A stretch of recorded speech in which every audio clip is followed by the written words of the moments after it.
Un saludo, queridos hermanos y amigos que nos están viendo en este día o esta noche, según sea el caso. Hoy estamos, digamos, celebrando, entre comillas, ¿verdad? El día de luna nueva de este próximo mes. Así que por eso tenemos este fondo acá para simbolizar eso, ¿verdad? Día de luna nueva. Y vamos a comenzar el análisis del capítulo 13 de Romanos. Esta es una carta, no me gusta llamarla carta, pero todo el mundo lo llama así, la carta de Pablo a los romanos. Es en realidad un libro, un tratado teológico dirigido a los creyentes en Roma en el siglo I. Y obviamente nos aplica a todos nosotros. Precisamente el tema de hoy de ese capítulo 13 es interesante porque, por ejemplo, no sé si ustedes saben, a mí me informaron recientemente que en Estados Unidos hay varios grupos mesiánicos que son rebeldes contra el gobierno. O sea, que está bien que uno diga, pues los gobiernos están corruptos, eso lo he dicho yo también, ¿no? Casi todos los gobiernos son corruptos y hablamos cositas así, pero eso va más allá de eso. Ellos van a la rebeldía, se rebelan en contra del gobierno y son capaces de hacer cualquier cosa para, cualquier cosa que esté en su poder, ¿verdad? Para ir en contra del gobierno, de cualquier gobierno que sea, aunque eso se está dando mayormente en Estados Unidos. Incluso estarían, no digo que lo van a hacer, pero estarían dispuestos incluso a la guerra civil, si fuera necesario. Imagínense qué clase de creyentes mesiánicos. Pues el capítulo de hoy viene bien para ilustrar, ¿verdad?, a los hermanos que están en esos movimientos, pero quizá inocentemente engañados, ¿verdad? Vamos a ver lo que dice la Escritura Sagrada por inspiración del Mesías mismo hacia Shaul, Pablo, relativo a los gobiernos. ¿Okay? Vamos a mostrar el documento que tenemos acá, la versión hebrea de Margolius, un importantísimo documento. Y estamos hoy en el Perek Yod Gimel, eso quiere decir capítulo 13, ¿verdad? En hebreo es como si dijéramos 10 y 3. 10 y 3, 13 en español. Kol nefesh la memshalot, hamufkadot, aleja tikanea, y en memshala, im lo me Elohim, hamenshalot, hawot, me et Elohim arufot henna. Entonces, en español, toda persona se someta a ¿qué? A las autoridades superiores, porque no hay autoridad sino del poderoso, y las autoridades que hay del poderoso son ordenadas. ¡Wow!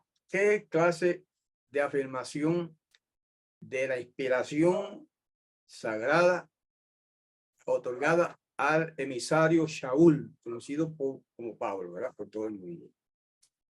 Entonces, fíjese, toda persona, interesantemente en el hebreo dice nefesh, aquí. No dice Ben Adam, que sería una persona. Dice nefesh, míralo acá en hebreo, nefesh, alma. Es lo que se traduce generalmente como alma, ¿verdad?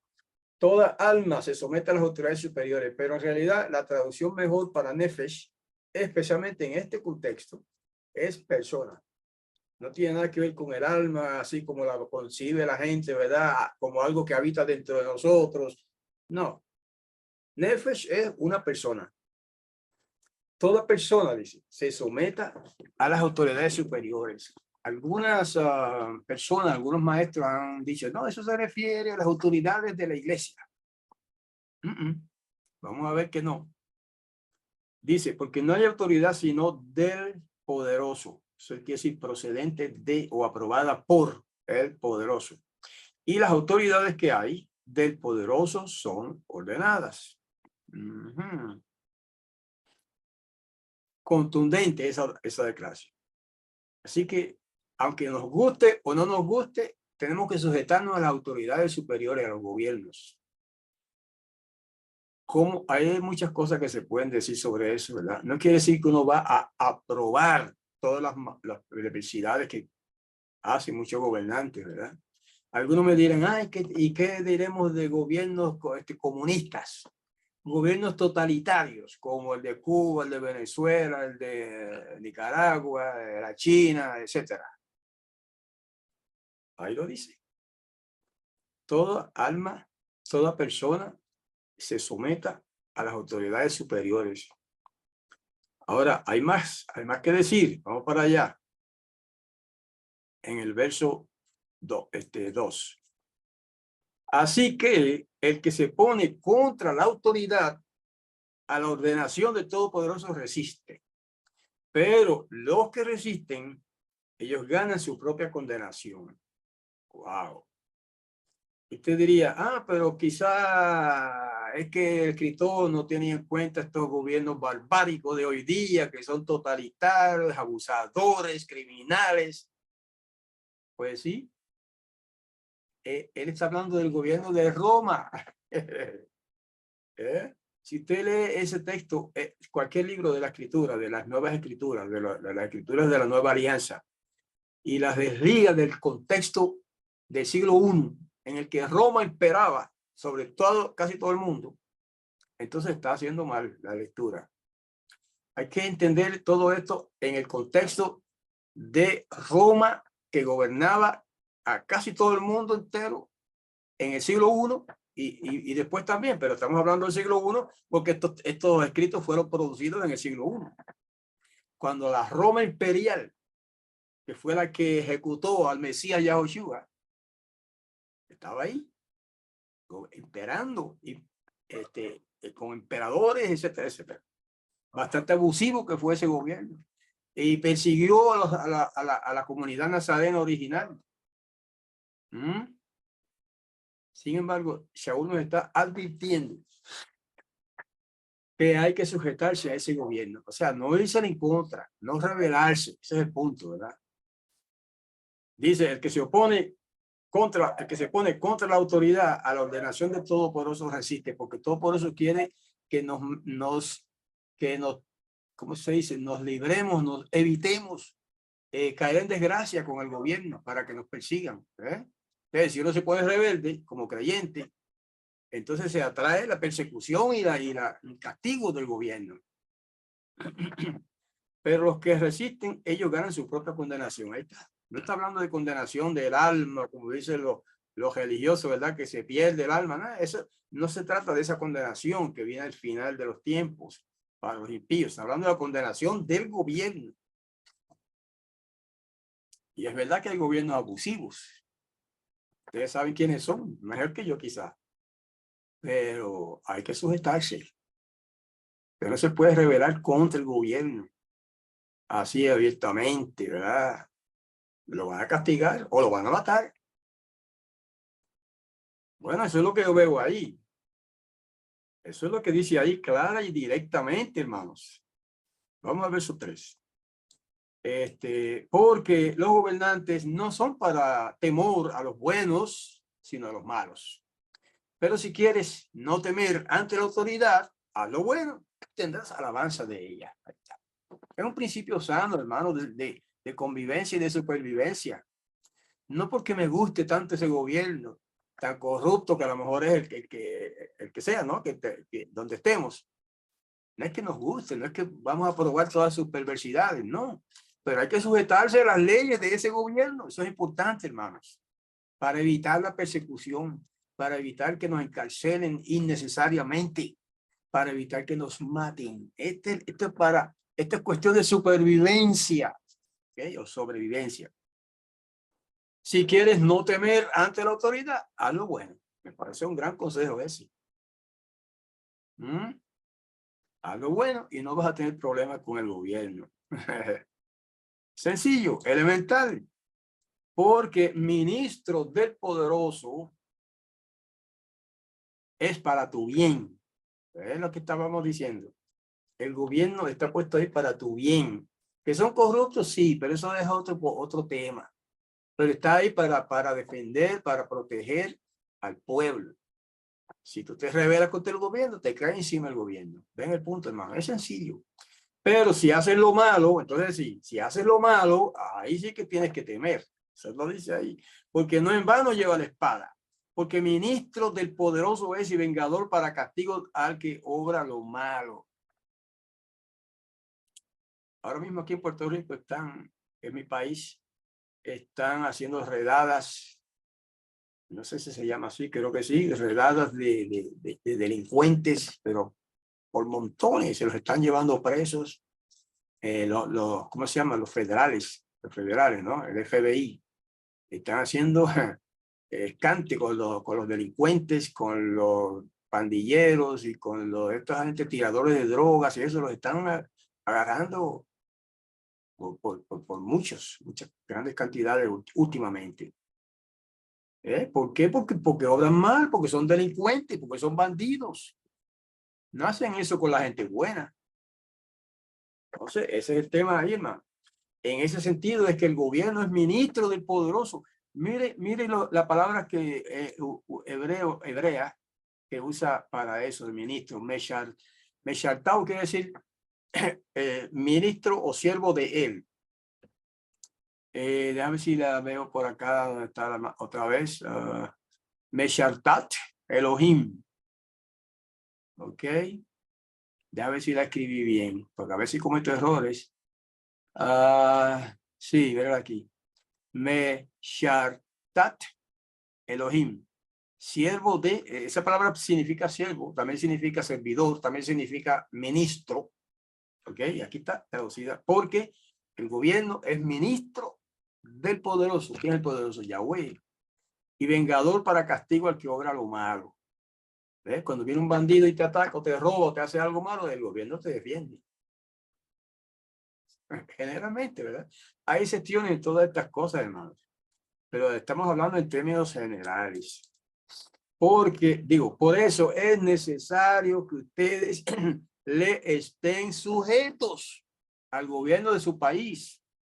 No solamente por causa de la ira que le puede venir encima, sino también por causa de la conciencia.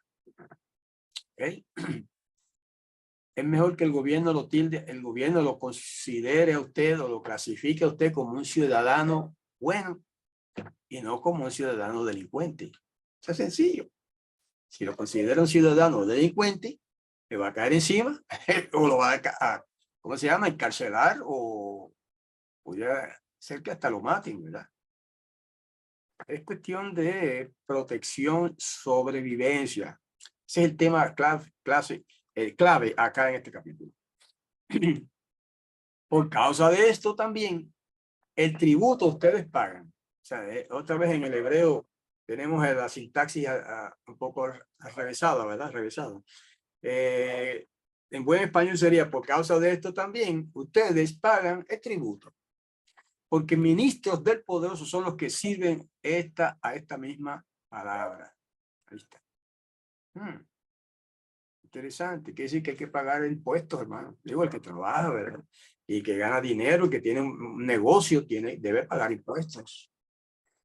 No podemos decir, no, como yo soy yahwista, yo soy de Israel, o como cualquiera que sea el argumento, pues yo no tengo que pagar impuestos. No me diga. Tiene que pagar impuestos. El que gana, ¿verdad? El dinero, el que trabaja y gana un buen sueldo, pues, o que tiene un negocio, eso es elemental, tiene que pagar impuestos. Lo dice ahí la Sagrada Escritura. ¿Ok? Verso 7. Por eso, paguen lo que deben. Qué buen consejo. Paguen lo que deben. Al que tributo, o sea, al que le debe tributo, lo que es suyo. Hay que devolver el tributo, el impuesto, como se llama en su país. Al que impuesto, el impuesto. Al que respeto, respeto. ¿Okay? Al gobierno se le debe respeto también. Hay mucha gente que no respeta para nada las leyes del gobierno donde están. Y yo cuando hablo de esto, tengo en mente en mi país, ¿verdad? Yo no estoy juzgando a la gente de otros países. En mi país se da esto. No, algunas personas no respetan al gobierno para nada, se rebelan y hacen barbaridades. Bueno, pues sobre ellos cae el peso de la ley. Entonces los creyentes, los yahwistas y los cristianos, como se llamen, pues deben obedecer esto que dice Shaul, porque es para nuestra protección, para nuestra sobrevivencia. ¿ok? Que no vayamos a caer en desgracia. Eso es lo que quiere evitarnos aquí la inspiración que inspiró esto a Shaul. No deban nada, no deban a nadie nada. Eso es un buen consejo en general, excepto amarse unos a otros. Eso sí lo debemos. ¿Qué le debemos al prójimo? Bueno, no deberíamos deberle dinero, pero amar al prójimo sí lo debemos. Porque el que ama al prójimo cumplió la Torá. Quiere decir eso entonces que porque amamos al prójimo, eso elimina la Torá, ya no hay que obedecer la Torá. Esa es la conclusión de algunos teólogos cristianos. El amor, ahora nosotros nos dejamos llevar por el amor. Lo que nos dirige es el espíritu de santidad, el espíritu del amor. Ah, sí, no me diga. Eso quiere decir que el Mesías vino a abolir la Torá, a eliminar la Torá. Entonces el que cree eso está diciendo que el Mesías es mentiroso. Porque él dijo, no crean ustedes que yo vine a abolir la Torá, ni los profetas. No viene a abolir, sino a cumplir. Ahí está. Y aquí dice que el que ama al prójimo cumplió la Torá. No quiere decir que eliminó la Torá. Lo que quiere decir es que obedeció la Torá. Eso es lo que significa cumplir en este contexto. El que ama al prójimo está cumpliendo, está en cumplimiento, está obedeciendo la Torá. Eso es lo que enseña ahí claramente. Aunque algunos maestros cristianos están torciendo esas palabras de cumplió como si significara abolió, eliminó. Que va. Y ahí está el ejemplo. Porque no adulterarás, no matarás, no robarás, no dirás falso testimonio, no codiciarás. Y si hay algún otro mandamiento en esta sentencia, se resume: amarás a tu prójimo como a ti mismo. Ahí no está diciendo que esos mandamientos fueron abolidos, como dicen muchos maestros cristianos. Y no es que estoy juzgando, es que ya he oído a maestros cristianos diciendo que esos mandamientos fueron abolidos. Y sin embargo aquí los menciona como algo que hay que obedecer. Y cuando uno ama al prójimo, automáticamente está obedeciendo eso que dice ahí. No adulterarás, no matarás, no robarás, no dirás falso testimonio, no codiciarás, y cualquier otro mandamiento dice, se resume. Un resumen no elimina un libro, ¿verdad que sí? Usted lee un libro, cualquier libro. A menudo los libros tienen un resumen al final. Y después que el autor hace exposición de su tema y explica todo, esto y lo otro, y después que explica todo, al final hace un resumen. Entonces usted me va a decir a mí que al hacer el resumen cancela y elimina todo el libro. Obviamente que no. Lo que hace es resumir el libro, pero no lo elimina, no lo cancela, no lo cancela, es la palabra. Bueno, pues aquí pasa esto, amarás a tu prójimo como a ti mismo. Es un resumen de qué, de todos esos mandamientos: no adulterarás, no matarás, etcétera, etcétera, de todo lo demás. Un resumen no elimina los mandamientos. Sin embargo, hermanos queridos, hay maestros cristianos enseñando por ahí que sí, que con amar al prójimo ya eso cancela los mandamientos, ya no hay que obedecer nada de eso. No me diga. Entonces se puede adulterar. Dice, no, porque no se puede adulterar porque si te coge el esposo de esa mujer, te va a matar. Ah, sí, no se puede matar. Ajá, ¿se puede matar entonces o no se puede matar? ¿Se puede robar o no se puede robar hoy día? Entonces, cuando uno analiza eso con la persona que está enseñando que los mandamientos fueron abolidos, si esa persona es sincera, se va a dar cuenta, hermano, que está diciendo una contradicción. Porque todo el mundo hoy día, mejor dicho, en todas las naciones hoy, es malo matar, es malo robar, es malo todo lo que dice ahí, adulterar, etcétera. Entonces es un cuento mal contado eso de que la Torá fue abolida, hermanos. Totalmente falso. El amor no hace mal al prójimo. Por eso el cumplimiento de la Torá es el amor. Lo que quiere decir es que al amar estamos cumpliendo la Torá. Y viceversa. Al cumplir la Torá estamos amando al prójimo. no le hacemos daño, no le robamos, no le quitamos la mujer al otro. Al obedecer esos mandamientos que prohíben hacer esas cosas, estamos demostrando amor al prójimo. Sencillo. Fíjense que no hay que ser un cerebro, no hay que ser un genio para entender estas cosas, hermano. Estos son conceptos que cualquiera puede entender. No hay que ser genio. Y esto, verso 11, y esto, conociendo el tiempo, que ya es hora de levantarnos del sueño, porque ahora nos está más cerca nuestra salvación que cuando creímos. Concepto sencillito también. Yo conocí la Biblia cuando tenía yo 14 años de edad.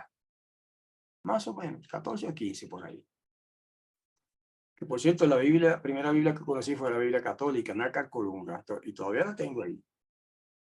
Y ya tengo 80, cuando estoy hablando, en este momento que estoy hablando de esto. Entonces, si en aquel tiempo se me enseñaba que estaba cerca ya la salvación, la venida del Mesías, ¿cuánto más cerca no estará hoy? Un montón de años después.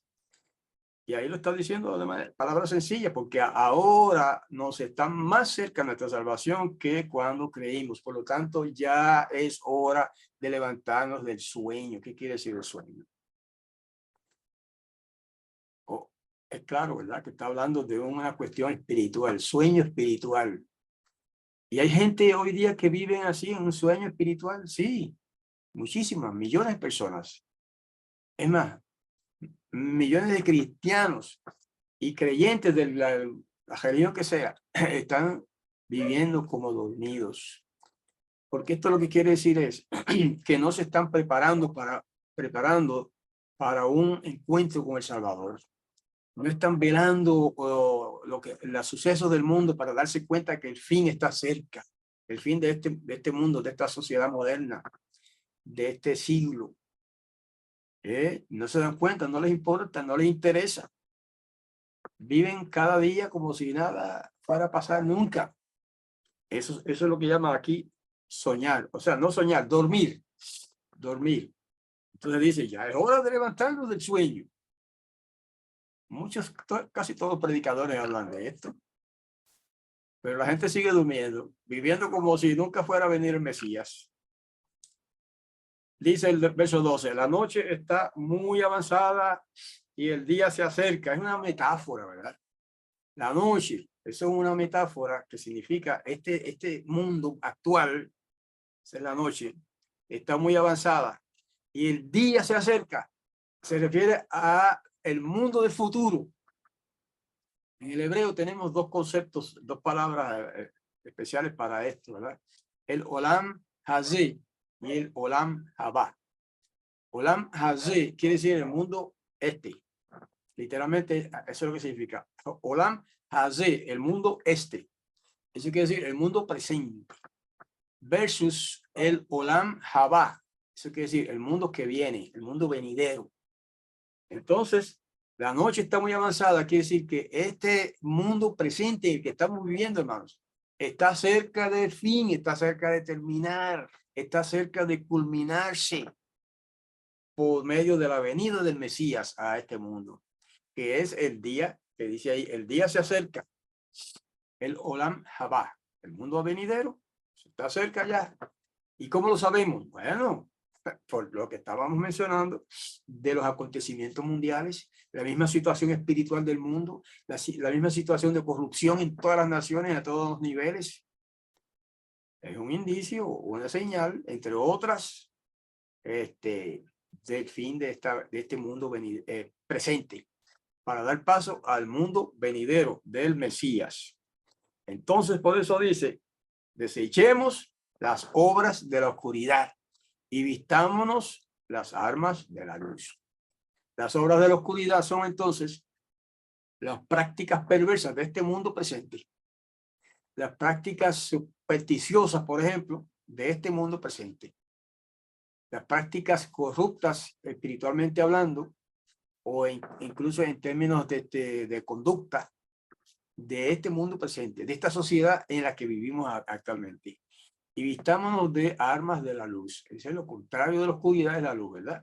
Pues entonces lo que está diciendo es que debemos vestirnos de obras buenas, de pensamientos buenos, de valores buenos, para ser entonces dignos de entrar al Olam Haba, al mundo venidero. Y verso 13, y como en el día caminemos honestamente. Ahí está una explicación más certera, digamos, más específica. Como en el día, o sea, según uno camina durante el día y no camina durante la noche, pues caminemos, dice, honestamente, no en glotonerías y borracheras, no en promiscuidad y libertinajes, no en contiendas de envidia. Ahí está describiendo las características principales de la sociedad moderna en la que estamos viviendo, hermanos. Glotonerías. Eso me da risa en el sentido de que cómo ha cambiado la nación, las naciones. Cuando antes, no voy a entrar en detalle, ¿verdad?, sobre una nación y la otra, pero antes la gente era como, no sé, comía, todo el mundo come, pero antes la gente como que comía más saludablemente. Cuando digo antes me refiero a una generación anterior, no allá en el siglo I, el siglo II, quizás el siglo pasado, siglo XX, por ejemplo. Pero hoy día la gente come como, es una barbaridad como la gente come hoy día. Desde que vinieron este tipo de negocios que le llaman fast food en inglés, comida rápida, hamburgues y hot dogs y todo ese tipo de cosas así. Válgame, la gente se vuelven locos comiendo y se ponen, ya usted sabe, muchos de ellos obesos. No siempre la obesidad se debe a eso, pero estoy hablando de un tipo de obesidad que sí se debe a eso, ¿verdad? Y luego dice, y borracheras. Busque hoy los domingos y sábados. En la sociedad en general, ¿a dónde va la gente? A los bares, a los negocios, a beber y a comer. Y ahí es donde hay muchos accidentes, peleas incluso, matanzas incluso, en esos sitios donde van a festejar los fines de semana. Y eso como que es la diversión principal de mucha gente, mucha gente anda en eso. Y luego dice, no en promiscuidad. Promiscuidad es tener muchas parejas, ¿verdad? Pero una pareja ahora, otra después, o varias a la vez, ese tipo de parejas sexuales. Es la promiscuidad. Y libertinaje, pues, se entiende, ¿no? Libertinaje es el que vive sin ninguna ley, sin obedecer leyes, no le importa la ley y hace todo lo que le parezca. Y no en contiendas. Eso es fácil de entender, contiendas, eso es lo más que hay hoy día, contiendas en todos los niveles sociales, políticos, incluso religiosos, contiendas y envidias. Si no, fíjense qué cortito ya estamos terminando el capítulo de hoy. Si no, vístanse del amo Yahoshua el ungido y no provean para la carne. No fomenten sus lujurias. Aquí hay un detallito interesante.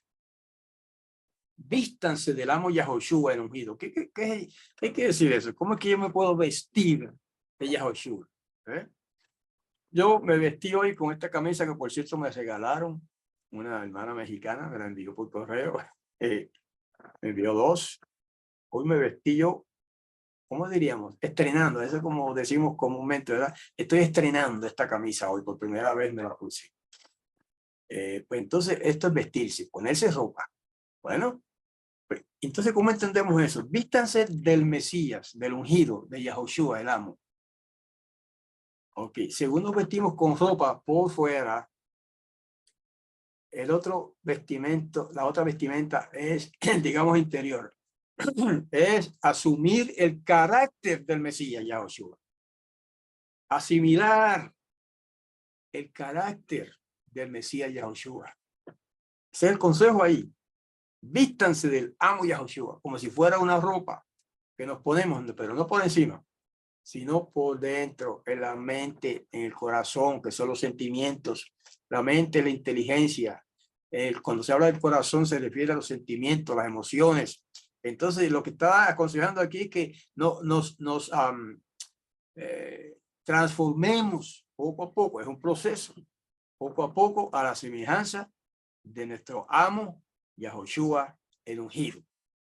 ¿Por qué se le llama amo Yahoshua? Que en hebreo se dice Adón. Porque nos compró. Y si nos compró con su propia sangre y su sacrificio, entonces somos suyos. Él es nuestro amo, él es nuestro dueño. La palabra amo significa dueño también. Él es nuestro dueño y nosotros somos sus siervos del Mesías. Y por eso debemos vestirnos de él. O sea, asumir las cualidades preciosas de nuestro amo, el Mesías Yahoshua. El ungido, como dice ahí, ¿verdad? Porque siempre hemos traducido la palabra Mashiach como ungido en este librito, porque es como se dice en español. Digo, es lo que significa en español un ungido. ¿Cómo es que fue ungido el Mesías y cuándo? Cuando fue sumergido en el río Jardín, vino el Espíritu de Santidad sobre él y lo ungió. Fue ungido con Espíritu de Santidad. Es el ungido por eso. Pero también ha sido ungido en el cielo como rey de Israel y rey del mundo. Ya eso está en el futuro, ¿verdad? El que sea rey de este mundo. Pero ya fue ungido en el cielo como rey y como sacerdote, como sumo sacerdote. Ha sido ungido en el cielo también para nosotros o a favor de nosotros, ¿verdad?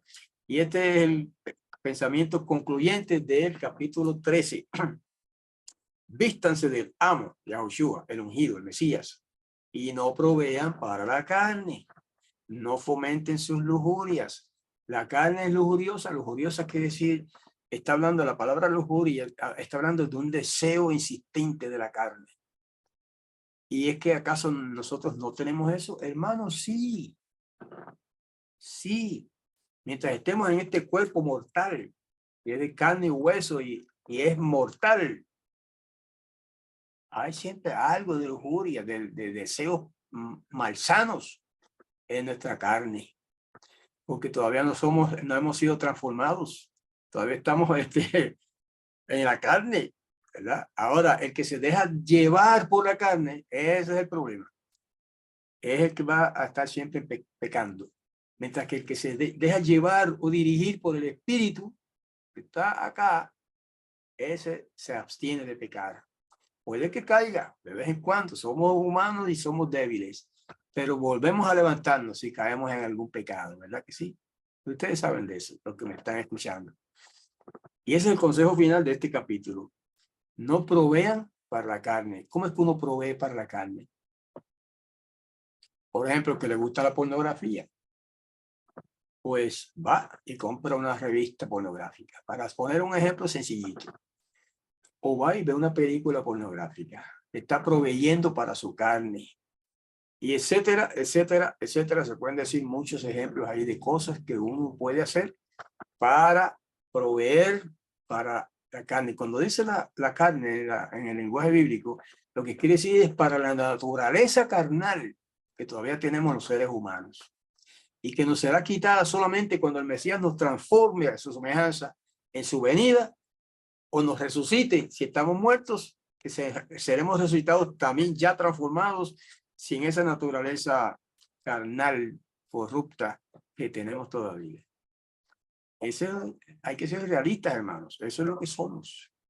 Solamente debemos esforzarnos por dejarnos dirigir por el Espíritu y no por la carne. Ese es el consejo final de este capítulo. Espero que nos haya ayudado, ¿verdad? En algo a mejorar o a enderezarnos si es que no estamos derechos y a seguir buscando la perfección. Que no es que la vamos a conseguir hoy ni mañana, pero hay que luchar y buscarla. ¿Okay? Y entonces, queridos hermanos, con esto me despido y ven que se ha sido breve el tema de hoy, porque ahora vamos a participar acá los que están en vivo conmigo del periodo de participaciones, que todos pueden aportar o hacer preguntas. Entonces, por lo tanto, me despido en términos de la grabación de nuestros hermanos que nos están viendo en la grabación. Hasta la próxima. Shalom.